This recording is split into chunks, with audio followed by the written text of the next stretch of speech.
प्यारे सत्संग जी, प्यार से कहिए सतगुरु सतनाम सत साहिब जी। सतगुरु सतनाम सत साहिब जी। बाबा सतगुरुदेव महाराज की जय। सतगुरुदेव महाराज की जय। सतगुरुदेव महाराज की जय। आज के सत्संग के आनंद की जय। आज के सत्संग के आनंद की जय। आज के सत्संग के आनंद की जय। मैं सभी ब्रह्मांड के हंसों को, निजधाम के सतपुरुष जी को, परमहंसों को, सतपुरुष जो चारों लोक के मालिक हैं, उनके चरणों में मेरा कोटि कोटि प्रणाम है। वही आपको जगाने की चेष्टा कर रहे हैं। ये गदा भाई बनाम वह हूँ केवल माइक का काम करता है। उनकी सुरती को, निअक्षर को अक्षर में कन्वर्ट करने का काम करता हूँ। आज 1/7/21 है और आपके समक्ष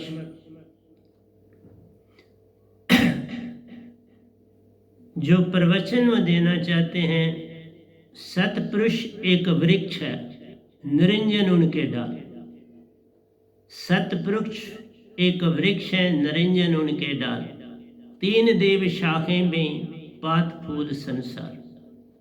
इसके ऊपर आज हुक्म हुआ। अभी आपके पास बैठने से साथ ही हुक्म हुआ कि ये बोलना है। ठीक है, जैसे वो बोलेंगे वही बोलते हैं। मैं तो बोलने वाला हूँ नहीं, तो क्या बोलूँगा। तो भक्ति संसार तो कहता है 2 तरह की चल रही है संसार में, लेकिन 2 तरह की भक्ति से पार कोई भी नहीं। फिर तीसरी भक्ति को संतों ने लाया, वक्त वक्त पर जिससे पार होना होता है। क्योंकि सतपुरुष एक वृक्ष है, सब कुछ सतपुरुष से आया। ये बड़ा प्यारा दोया है। इसमें कबीर साहब जी का भी काम है और गधे भाई के मलाप से ये शेप बनी। सतपुरुष एक वृक्ष है, निरंजन उनके डाल। निरंजन बोलते हैं भगवान को, अल्लाह ईश्वर गॉड को। वो सतपुरुष के डाल है। 3 देव शाखे में, जो 3 देवता जिनको बोलते हैं शिव महेश्वर ब्रह्मा, वो शाखें हैं उसी पेड़ की। और पात फूल संसार, और जो सारा संसार है वो पत्ते हैं और फल और फूल। लेकिन आपको पता है फल और फूल की जो महिमा है अपरंपार। उसी से ही संसार बनता है, उसी से सारे हंसा जो निजधाम से आए हैं कई काम करते हैं और फिर भटक गए हैं। बस बात ये है कि भटक गए हैं, इससे सारा काम खराब हो गया। जीवत को जीवन मिला, मन माया से दोनों एक। अंधे को अंधा मिला, अंधे से दोनों एक। तो प्यारी सत्संग जी, 3 प्रकार की भक्ति कैसे है उसको पहले जानते हैं तो तभी सतपुरुष का पता चलेगा। सबसे पहले आप बाहर दौड़ते हो, हर चीज को बाहर ढूंढते हो। ईश्वर, अल्लाह, वाहेगुरु, सबको आप बाहर आवाज देते हो। इसलिए बहुत ऊंचा भी बोलते हो। ऊंचा इसीलिए बोलते हो को खुदा सुने, ईश्वर सुने, अल्लाह सुने, गॉड सुने, 3 देवता सुने, देवी 33 करोड़ देवता सुने, 5 तत्वों के देवता सुने, सुनाते हो। इसलिए प्यारे सत्संग जी, और मांगते भी हो, प्रार्थनाएं करते हो। पूजा अर्चना और प्रार्थना चलती है। जब पूजा अर्चना और प्रार्थना चलती है तो आपका केंद्र एक बन जाता है। अच्छी बात है, कोई बुरी बात नहीं।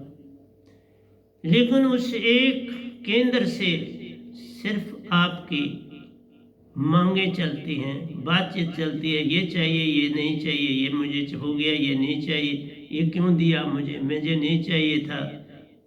क्योंकि दुख आप चाहते नहीं, सुख चाहते हो। और जहाँ सुख है वहाँ दुख तो साथ है। सिक्के के दो पहलू हैं, कौन अलग करेगा। सुख चाहा नहीं तो दुख पीछे खड़ा है, उस दुख के पीछे फिर सुख खड़ा है। लेकिन कई बार दुख बड़ा लंबा और सुख भी कई बार बड़ा कईयों का लंबा होता, फिर उसमें आप बिल्कुल सब कुछ भूल जाते हो। अगर बाहर का भी जो पकड़ा था वो भी भूल जाते, अंदर तो जाते ही नहीं। अंदर तो अंधेरा है, अंधेरे में आप कैसे जाओ। अंधेरे से आप घबराते हो, डर है। जब तक सच को पहचाना नहीं तब डर है, भय है। और भय है किसका? मृत्यु का। मरना कोई चाहता नहीं, जीना हमें आता नहीं, क्या करें, जिया अब जाता नहीं। ये सबसे बड़ी अडंबना है। हमें जीना ही नहीं आ रहा तो बात कैसे बनेगी। तो एक बार की कहते हैं बात है, चैतन्य प्रभु जो थे उन्होंने कोई बात कही अपने सत्संग में। वहां विरोधी तत्व भी आया हुआ था, बहुत बड़ी कांग्रीगेशन थी। तो जब ये प्रोग्राम सारा खत्म हुआ, उन्हें जो कुछ कहना था कहा।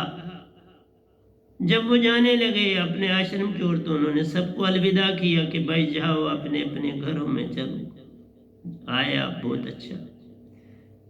जब वो अपने आश्रम की ओर सबको विदा करके अकेले जाने लगे तो कुछ गुंडे अनसर ने, मैं तो कहूँगा कुछ जीवों ने उन पे हमला किया, उनको खून से लथपथ कर दिया और उसके बाद उनको नदी के किनारे पानी में डाल दिया और चले।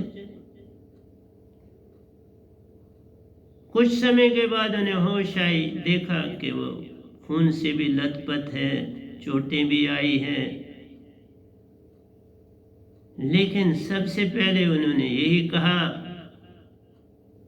मालिक से यही कहा कि अगर तुम मेरे प्यारे हो, मुझसे प्रेम करते हो, जैसे कि मैं भी आपसे करता हूँ, तो आप एक ही कृपा करना। जिन भले जीवों ने ये काम किया है कोई बुरा नहीं किया। कुछ मुझ में अवगुण उन्होंने देखे होंगे, उन अवगुणों की मुझे सजा मिली। उनकी निगाह में अवगुण है तो फिर कोई बात नहीं, लेकिन उनको आप कुछ नहीं, किसी किस्म का कोई दुख ना पहुंचे। तो उन्होंने उनके लिए दुआ की। मैं दुआ पे फिर आऊंगा, मैं आगे चलता हूँ। एक सूफी फकीर राबिया हुई और एक हसन हुआ। हसन जो था वो भी अंदर की दुनिया में, वो अंदर की दुनिया में था, अंदर की भक्ति में था, सूफी पद्धति का था। राबिया भी सूफी पद्धति की थी, बसरा की राबिया। तो भक्ति में बड़ी लगन रखती थी। और मैं अपने आप को आपको ये बोलूँ, आप मानोगे ये ना मानोगे, मैं मीरा जी को और राबिया जी को अपनी बहनें मानता था और उनको प्रतिदिन 2 फूल चढ़ाया करता था जब मैं निरंकार की सीमा में भक्ति करता था। अंदर से ही आवाज़ थी, मैं बड़ा मान देता था, क्योंकि दोनों बहुत काम करके गई संसार में। मीरा का तो मुकाबला ही नहीं है, लेकिन जितनी सीमा राबिया को मिली उसने भी बड़ा काम किया। तो एक बार राबिया जो थी अपने एक मकान कुटिया में रहती थी, मौजी थी, कब ध्यान में चले जाना है और कब सो जाना है। लेकिन उसकी एक बात थी कि वो जो कोई अतिथि आता था उसका भी उसने साथ ही एक कमरा बनाया हुआ था, कोई 100 गज की दूरी पर था उसी के आश्रम में। तो वहाँ 1-2 कमरे थे जहाँ कोई मेहमान आ जाए, कोई सूफी संत आ जाए तो उनके रहने का ठिकाना रखा। तो एक बार हसन उसके यहाँ मेहमान हुआ, तो सुबह हुई तो हसन ने, क्योंकि हसन अभी जो था वो सूफी पद्धति में पूरी तरह से नहीं दंसा था, अभी वो कुरान में काफ़ी रुचि लेता था। तो वो सुबह उठा, नहाया धोया और बोला कि मुझे कुरान पढ़ना है। तो राबिया ने कहा दूसरे ही कमरे में लगा हुआ है आसन पर, तो आप पढ़ लो। उसने कुरान को खोला तो एक जगह देखा कि उसने एक जगह पर अंडरलाइन किया हुआ था। तो कुरान को कोई अंडरलाइन नहीं कर सकता, कुरान में कोई तब्दीली नहीं लाई जा सकती, ऐसा ममदन का कहना है। तो वो जो लिखाया गया है हज़रत मोहम्मद साहब को खुदा के द्वारा, अब उसमें बदलने की क्या ख्वाहिश है, क्या ज़रूरत है? क्योंकि जिसके पास जाना है, जिसकी हम भक्ति करते हैं, उसी ने लिखा के दिया, तो अब इसको हम कौन होते हैं बदलने वाले। लेकिन राबिया ने एक जगह निशान लगाया था। तो हसन भागा हुआ राबिया के पास पहुंचा कि ये तो कुरान खंडित हो गया, तुमने इसमें कुछ काट दिया, अंडरलाइन कर दिया। राबिया ने कहा हाँ, ऐसा मुझे करना पड़ा। हसन ने पूछा क्या करना पड़ा? कुरान में कोई तब्दीली की नहीं जा सकती, अल्लाह की देन है। राबिया ने कहा एक चीज जो है वो मैं कर नहीं सकती, इसलिए मैंने उसे अंडरलाइन किया कि मैं ये कर नहीं सकती, क्योंकि वहाँ है कि शैतान को बुरा कहो, शैतान बुरा है। तो मैं कभी शैतान से मिलूं तो मैं तो उसे बुरा कह नहीं सकती, क्योंकि मुझे बुरा वेखन मैं गया तो बुरा ना मिले को, जे मैंने खोजा आपना तो मुझसे बुरा ना कोई, कबीर साहब ने भी लिखा। तो मैं किसी को बुरा नहीं कह सकती, इसलिए उसे अंडरलाइन कर दिया कि ये मेरे काम की चीज़ नहीं है, किसी और की होगी तो वो इस्तेमाल करे। तो मेरा आपसे कहना है कि ये जो संसार में आते हैं बड़े बड़े कारनामे करते हैं, और मैं दूसरी बात राबिया जी की सुनाता हूँ। मैं इनको बहन मानता था और उस समय मैं ब्रह्मंडों की यात्राएं करता था। मुझे मीन और पपील की चाल मिली हुई थी और मैं ताले खोलता था और निकल जाता था ब्रह्मंडों की यात्रा में, और ये खुद नहीं करता था, कुछ हो जाता था। मैंने खुद कुछ नहीं किया, कुछ चेष्टा कभी नहीं की, सिर्फ भक्ति की, ध्यान में जाने की। मेरा कोई और उद्देश्य नहीं था, ध्यान में जाना, और जितना कुछ मैंने सीखा था उसको मैंने अपना। तो मैं तभी बोला कि मैं राबिया जी को और मीरा जी को बस एक साथ, मीरा जी का तो मेरे पास फोटो था, राबिया जी का मैंने देखा हुआ है कहीं, मेरी उनकी शक्ल जब वो समझो जवानी की थी, बड़ी सुंदर शक्ल है उनकी, बहुत सुंदर थी मीरा जी की तरह। तो प्यारे सत्संग जी, मैंने उनको दोनों को बराबर का मान दिया, क्योंकि मान देना ही हमारा धर्म है, किसी से कोई वैर विरोध नहीं। बचपन से लेके मैंने, मेरे साथ किसी ने कुछ किया, मैंने आगे से कुछ नहीं किया, कोई विरोध नहीं किया, चुप्पी धारी, और वही मेरी आज तक नेचर बनी रही। न मांगा, न वैर विरोध किया, अपना काम किया और चल पड़ा। तो राबिया ने एक बार, क्योंकि लोगों को जगाने के लिए कभी कुछ करना पड़ता है, तो शाम का समय था, बाहर उसकी कुटिया के कुछ दूर बाहर एक पोल लगा था, वहां लाइट थी। तो राबिया अपनी कुटिया के बाहर कुछ दूरी पर कुछ चीज ढूंढने लगी और लोग आए, देखा राबिया को, कि जानते थे कि एक सूफी संत है, बड़ी प्यारी क्योंकि उसको जो खाना था वो भी आता था। जहाँ तक मैं जानता हूँ शाही महल से खाना उसके लिए आता था जो उस समय का था, तो वहाँ का नौकर उनको खाना दे जाता था। तो एक बार की घटना ये भी सुनाते हैं कि उसके पास 2 खाने के समय और मेहमान सूफी आ गए, तो उसको जो खाना आता था तो वो एक का ही आता था, 3 रोटियां आती थी उसके पास छोटी छोटी, वही वो खाती थी, बस वही रख लेती थी,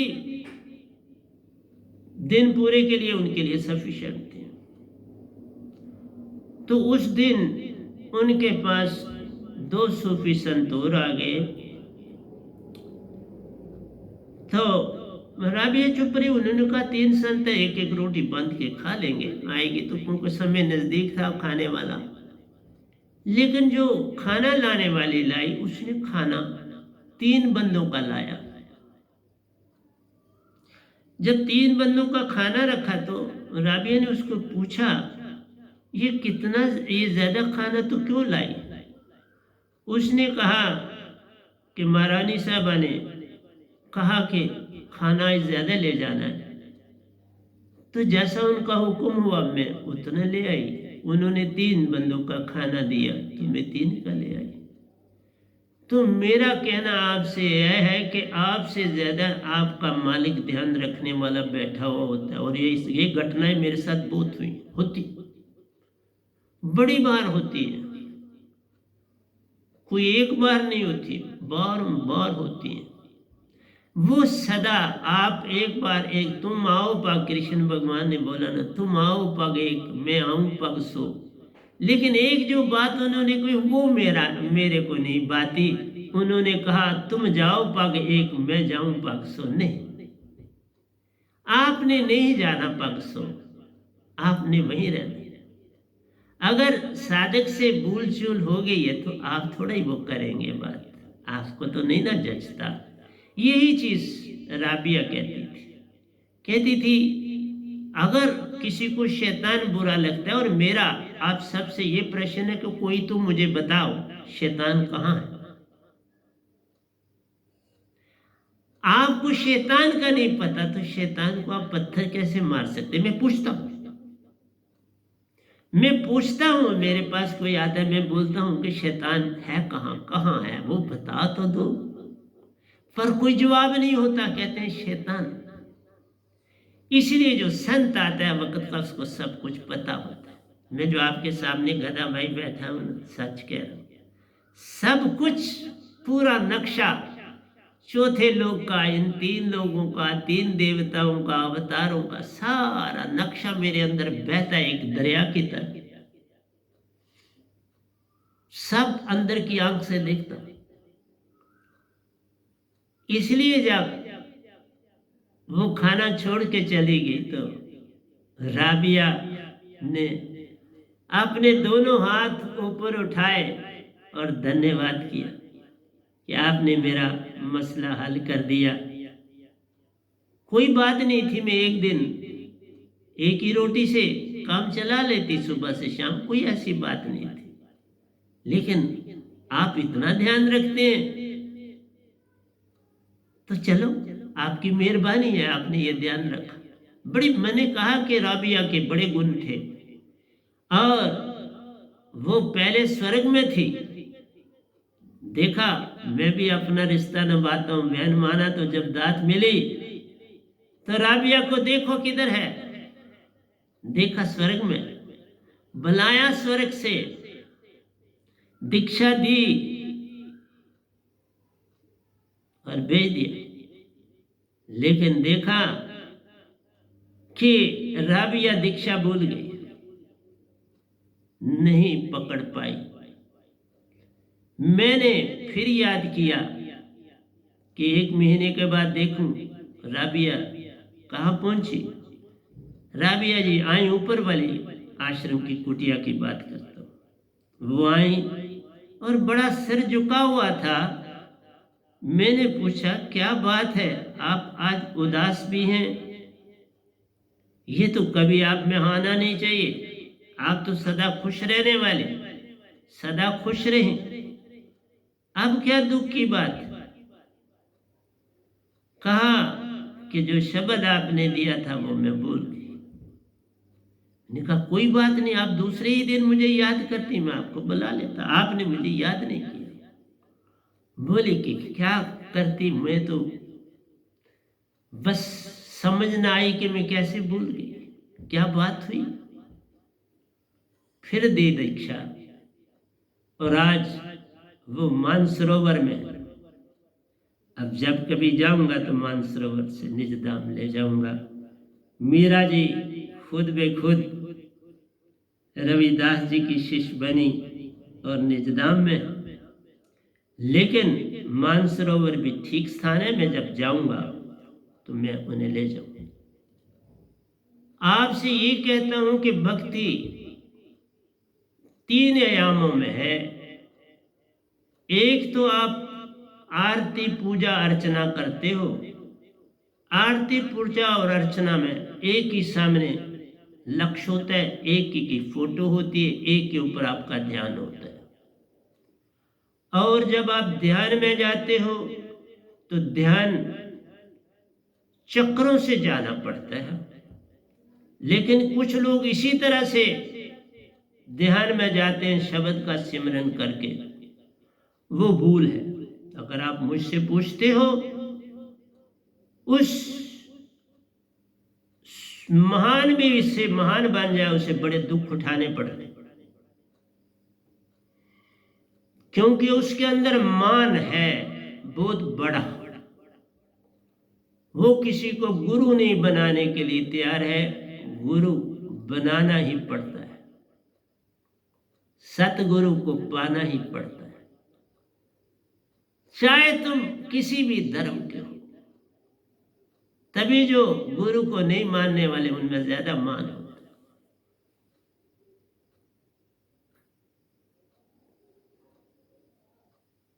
सूफी संतों में एक बात बड़ी खास आती है, क्यों भटकता फिर रहा है तू तलाशे यार में, रास्ता शरक से है दिल भर को पाने के लिए। मेरे को अगर कोई मिलता है तो मैं पहली बात उससे पूछता हूं भक्ति की, मुझे शारक के बारे में समझाओ, ये क्या है? लेकिन किसी को ये भी पता नहीं होता शारक कहाँ है, क्या है कि तो बात ही नहीं। तो आप सिर्फ किताबों को पढ़ के, गीता को पढ़ के, रामायण को पढ़ के, कुरान को पढ़ के पार, या बाइबल को पढ़ के पार होना चाहते हो? पार होना है तो इन 14 इंद्रियों से पार होना पड़ेगा। आपको जो भटकाने वाली सबसे बड़ी चीज है ये अंदर, पर चलती है बाहर। आप मुंह देख लो, है तो अंदर को, लेकिन बाहर देखता है मीठे मीठे खाने, बाहर देखता अच्छे अच्छे शब्द, किसी की वाणी, अच्छे को चाहता है और बाहर को खुलता है। नासिका को देख लो, सारा काम अंदर से हो रहा है लेकिन खुलता बाहर। अच्छी और मीठी स्मेल बाहर से चाहिए। आप बाग बगीचों में जाते हो, फूल को सूंघते हो, फल खरीदते हो, उसको सूंघते हो, और खुलता बाहर है नासिका। आंखों को देख लो, सुंदरता को देखना चाहता है, सुंदर स्थानों पर जाना चाहता है, सुंदर झीलों में सफर करना चाहता है, सुंदर पहाड़ों पर चढ़ना चाहता है। आंख भी बाहर को ले जाती है। कान को देख लो, सुनने का काम करता है, बड़ी मीठी बातें सुनना चाहता है। इसका काम है मैं बड़ा सुंदर सुनूं, मुंह का काम है बड़ा सुंदर बोलूं, कान का काम है बड़ा सुंदर सुनूं, हाथ कहते हैं मैं बड़ा अच्छा काम करूं, टांगे कहती हैं किसी अच्छे काम के लिए आगे चल, त्वचा कहती है सर्दी हो तो मुझे गर्मी में ले चल, गर्मी हो तो मुझे सर्दी में ले चल। आपकी 14 की 14 इंद्रियों तुम्हें बाहर की ओर ले जाती है। आपका अगर कोई दुश्मन है, आपके लिए कोई शैतान है, तो ये 14 अंग है आप। और ये 14 अंग खुद थोड़ा चलते हैं, चलाने वाला चलाता है ना। चलाने वाले वहां तुम चालाकी कर जाते हो, क्योंकि चलाने वाले को जान लो तो पता पूरा चलता है, लेकिन आप कहते हो चलाने वाला कोई और है, शैतान कोई और है। जिसकी भक्ति कर रहे हो वही शैतानी का काम भी कर रहे हो। इसलिए कहा एक ना भूला दो ना भूले, भूला फिरया कुल संसार, किस किस को समझाऊं सब जग अंधा। देखा ना कि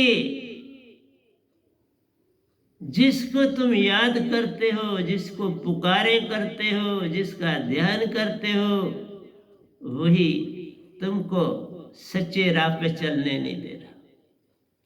कहता है मेरे को ही सब कुछ कर, और तुम भी कर रहे। महावीर बुद्ध आदि से जितने भी भगत हुए, कबीर साहब को छोड़ के, रविदास जी को छोड़ के, बाबा नानक को छोड़ के, पलटू जी को छोड़ के, दादू जी को छोड़ के, तुलसीदास जी असरथ वालों को छोड़ के, सभी ने काल की भक्ति करी। किस किस का नाम लूं? सारा जो आज भी हैं, कल भी थे और कल भी होंगे, क्योंकि आप उनके साथ रस बस गए। भेड़ा चाल में अपने आप को सुरक्षित पाते हैं। कहते हो बाबा इधर हम सुरक्षित हैं, हमें ये रास्ता नहीं बदलना, क्योंकि इस पर हम सब चलते हैं। इसीलिए तुम्हें कोई नहीं खोलता कि शैतान कौन है।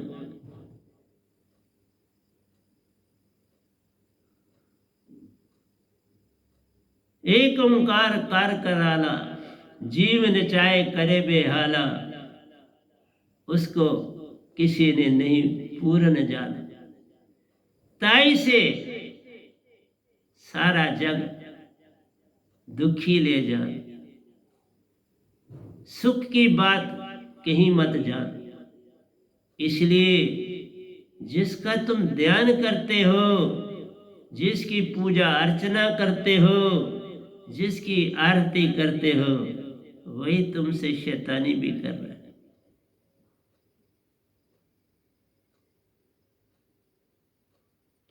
जिसको चीना वही दगा और धोखा दे गया तुमको, तुमको भी भटकाया, अपना काम चलाया, और तुम भटकन में बस ये कह रहे हो चित्त को, मैं देखता हूं सबको, चित्त साफ कर। चित्त को बाबा, चित्त तुम्हारा जो है ये मेमोरी सेंटर है, चीजों को याद करता है। मन विचार देता है, भाव देता है, बुद्धि उस पर विचार करती है, सोचती है, बुद्धि का काम है। और बुद्धि चित्त को देती है आगे के बाबा इसके सोर्सेस ढूंढ, इसका सारा कुछ हिसाब किताब कर, ये हमने चीज खरीदनी है, ये पानी है, कहाँ से आएगा पैसा, कहाँ से ये सब कुछ करे। और उसके बाद अहंकार आपका उस कार्य को पूर्ण करता है। ये मन बुद्धि चित्त अहंकार तुम्हारे एक काम यत्न से न होई, सतगुरु कृपा पावे कोई कोई। इनको शांत करना है तो पूर्ण सतगुरु ढूंढना पड़ेगा, गुरु के हाथ में ये बात नहीं। ये काम यत्न से ना होई, सतगुरु कृपा पावे कोई कोई। इसलिए तुम कहते हो मैं अपनी चेष्टा से ये कर लूं। ओम का शब्द बोलो, स्वांग का शब्द बोलो, रंकार का शब्द बोलो, ज्योति निरंजन का बोलो, जो भी शब्द बोलोगे ना बाबा, वो एक उस अपने तत्व को रिप्रेजेंटेशन करता है। तुम उसको, उस तत्व के खोज कर लो। ये चाचरी बूचरी गोचरी उन्मनी और खेचरी मुद्रे एक एक तत्व को रिप्रेजेंट करते, एक एक इनका ताला है, वही शब्द इनकी कुंजी है। उसी ताले उसी कुंजी से खोला जाता है, फिर अंदर दाखिल होते हो और फिर इन तालों से जो भी पाते वो काल का पाते, काल निरंजन का पाते, उसी को गॉड बोलते, उसी को अल्लाह बोलते, उसी को ईश्वर बोलते। इसीलिए बोला इस प्रेजेंट युग में ओशो जी बड़ा भूल गए कि इस सत्य का एक पैसा भी पता न पाया। और झूठ नहीं बोलता हूं, वो भी तरह हैं इस गधे भाई से, क्योंकि उनमें बड़े गुण भी थे है। हमने किसी के अवगुण नहीं लेने, गुण लेने। और आज वो निजधाम में है और उसमें इस गधे भाई का बड़ा योगदान है, कृपा सतपुरुष की। मैं तो बस निमित्त बिन।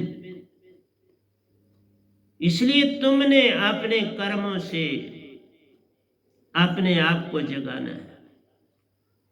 लेकिन पूर्ण सतगुरु कभी कभार ही आता है जग में, उससे लाभ ले लो तो सब काम बन जाता है।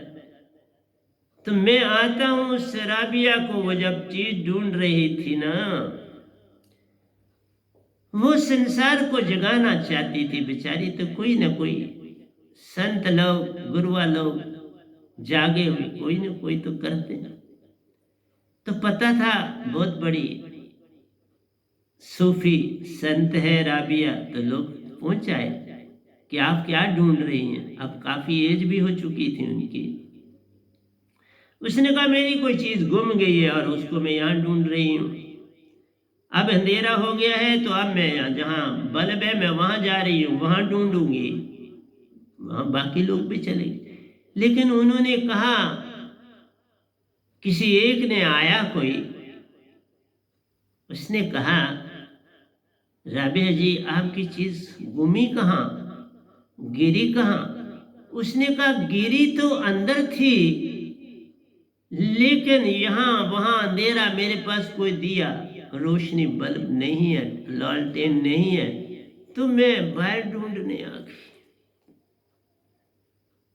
जब लो होगी तो मैं वहां भी ढूंढूंगी। अब चूंकि यहां रोशनी है तो यहां ढूंढ। तो प्यारे सत्संग जी, आप ही देख लो अपने आप को। सबकी गठड़ी लाल है, कोई नहीं कंगाल। ग्रह खोल नहीं जानते तई बेओ कंगाल। बुद्ध जब रंबाल को लाए थे जिसमें नाटे थी, तो क्या बता रहे कि तुम्हारे अंदर नाटे ही नाटे हैं, खोलो। उल्टी खुलेंगी। तुम बाहर चलते हो, बाहर चल के खुलेंगी नहीं, अंदर चलोगे तो खुलना शुरू हो। मैं कहता हूं अंदर भी चलोगे तो भी नहीं खुलेगी। संत जब आता है तो वो और नई करामातें करके जाते। ना बाहर ये खुलती हैं ना अंदर खुलती हैं, का अंदर का हर दरवाजा बाहर खुलता है। तुम्हारी आशाएं, तृष्णाएं, तुम्हारी काम, क्रोध, लोभ, मोह, अहंकार सब बाहर की ओर चलते। जब सब कुछ बाहर चलता है तो तुम कैसे अंदर खोज पाओगे? तुम कैसे अपने आप को जान पाओगे? क्योंकि अभी तक तुमने जो कुछ देखा तुम्हें बाहर दिखा। ये जो हमारी आंख है, तभी तो कहा ये आंख हमें भरमाती है, ये 14 इंद्रियां हमें सताती हैं, पल पल हमें भरमाती है। यही तो सबका दुख का कारण है। इनको जाना तो सब कुछ जाना, फिर पाना भी आसान हो जाता है। इसलिए प्यारी सत्संग जी, मैं आया तो आज आपके साथ इंग्लिश में बात करने था, लेकिन बैठते ही हुक्म हुआ कि नहीं, हिंदी में कर लो, दास का हुक्म मानना है। फिर मैं आपके पाप को बात करी थी, क्यों भटकता फिर रहा है तू तलाशे यार में, रास्ता शरक से है दिल भर को पाने के लिए, ये है कहाँ। फिर हम कहते हैं सुषमना मद बसे निरंजन मूंदा 10वां द्वारा, ताके ऊपर मकर तार है चढ़ो तुम्हारा। जब तक सुषमना का ज्ञान नहीं है, अंदर की भक्ति नहीं, इसलिए कहा पतंजलि हारे, बुद्ध हारे, महावीर हारे, चैतन्य हारे, ओशो हारे, हार के सत्य ना जाना सुंदर कहानियों से जग पते आयो रे। एक न जागा खुद ना जागे, फिर और कैसे कोई जग पावे रे। मैं इस स्टेज पर बैठा हूं, एक बात भी आपको झूठी नहीं बोलूंगा साहब जी, मुझे चाहिए कुछ नहीं, सत्य देने आया। आनंद संसार में कहीं है नहीं, प्रेम इस संसार में है नहीं, न सत्य है न प्रेम है, तो आनंद कहां से हो।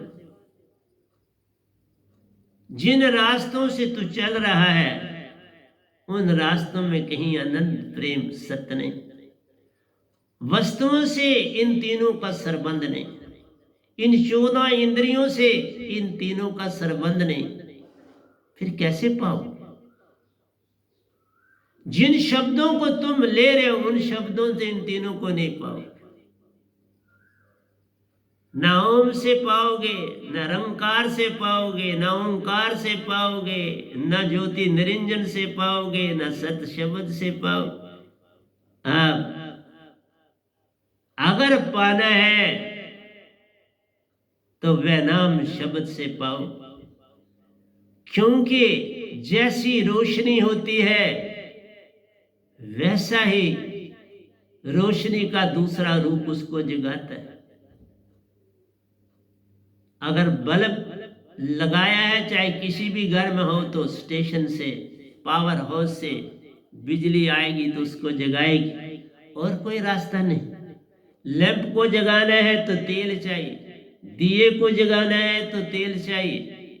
इसी तरह से तुमने अपने आप को, इसलिए कहा चित्त ही बोल देने से सारा काम गड़बड़ हो गया, क्योंकि क्या करें वो, उनको अपने आप की मूल सुरती का पता ही नहीं, अपनी सुरती और निरति का पता ही नहीं है, तो क्या करें।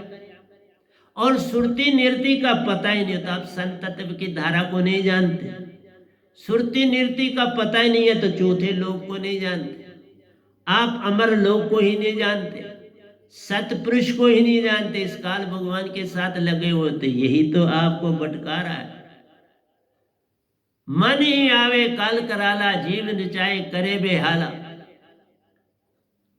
यही काल कराला है, ये खुद ही शैतानी का भी काम करता है और भगवान का काम भी करता, दोनों काम करता है खुद ही। तुम्हें 99% आत्मिक में बनाता है, पर बड़ी चेष्टा करनी पड़ती है, वहां तक आप पहुंच नहीं पाते। ये पहुंचा ना गधा भाई, चुप रहा, किसी ने नहीं जाना। आपके पास एक हल्दी की गंडी आती है तो आप शुरू कर देते हो प्रचार करना। मेरे को जब सतपुरुष ने हुक्म दिया तो मैंने बोलना शुरू किया, उससे पहले नहीं बोला। बिल्कुल मैंने कि इवन जो मेरे अपने सक्के संबंधी थे उनको भी मैंने अपना राज नहीं कोई दिया भक्ति का।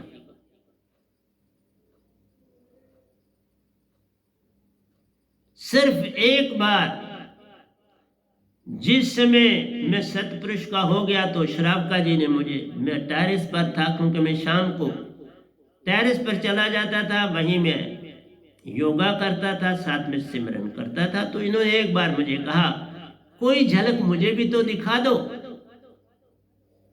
जिस तरह रामकृष्ण ने विवेकानंद जी को झलक दिखाई। मेरा कहना है कि मैंने सिर्फ सर पर हाथ ही रखा तो उनको पूरा ब्रह्मांड सूरज नमा दिखा।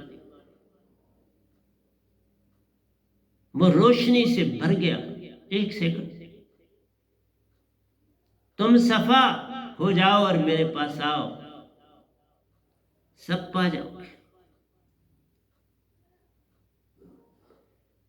इसलिए आप सफा, साहिब सफा, सतगुरु सफा, फिर कौन खफा। तुम सफा, सतगुरु सफा, फिर साहिब क्यों खफा। और तीनों जब सत एक हो तो विष से अमृत होए, फिर पीछे क्या बचेगा। तुम सत, सतगुरु सत, सतपुरुष सत जे होए, तीन सत जब एक हो तो विष से अमृत हो। मैं तुम्हें अमृत दात देने आया हूं संसार में बाबा, ज्ञान से नहीं, ज्योति से भी लदा हुआ, लेकिन परख के देता हूं, हर एक आए वाले को नहीं दे देता। निरख परख के दातू देता, यही है मेरा काम। जो मांगन में हर पल रहता, उससे लेन ना देन, यही है मेरा काम। प्यारे सत्संग जी, तुम जिस भी भक्ति को करोगे बड़ा कीमती समय जाया कर रहे हो। मानस जन्म दुर्लभ है, अवत न बारंबार, जू फल पाके भूमे गिरे, बोर न लागे डाल। पत्ता गिरा डाल से, लिया पवन और आए। पत्ते समान जब बनोगे ना, उस सूखे पत्ते के समान, फिर भक्ति शुरू होती है। तुम लाख आसन करो, लाख ध्यान करो, किसका करोगे। मन तुम्हें तो भरमाता है पल पल। 42 आपको विचार देता है 1 मिनट में। 2 बार सांस अंदर लेते हो, 2 बार सांस बाहर छोड़ते हो 1 सेकंड में। श्वास श्वास में नाम ले, व्यर्थ श्वास न खोए, क्या जाने कि श्वास में आवन होए न होए। श्वासा से सिमरन करना होता है, मुख से सिमरन नहीं होता। मुख तो बड़ा है गंदगी से, क्या करना इससे काम। सुषमन को सम करो, सब नजला छूट जाता ले जान। कभी भी मुझे बैड कोड लगा हुआ नहीं देखो। पिछले पूरे 20 साल से, जब से मैं अंदर की भक्ति में गया हूं, और इसी बैड कोल्ड से सब बीमारियों की जड़ बैड कोल्ड गला है। तो मैं आपसे यही कहता हूं प्यारी सत्संग जी, एक ना भूला, 2 ना भूले, भूला फिर कुल संसार। तुम जिन पद्धतियों पे चल पड़े, तुम उनको छोड़ने के लिए तैयार नहीं। वही अडम्बर, मैं छोड़ा तो यहां पहुंच। 42 साल एक गुरु के साथ रहा, वहां 3 पीढ़ियां मेरे देखते देखते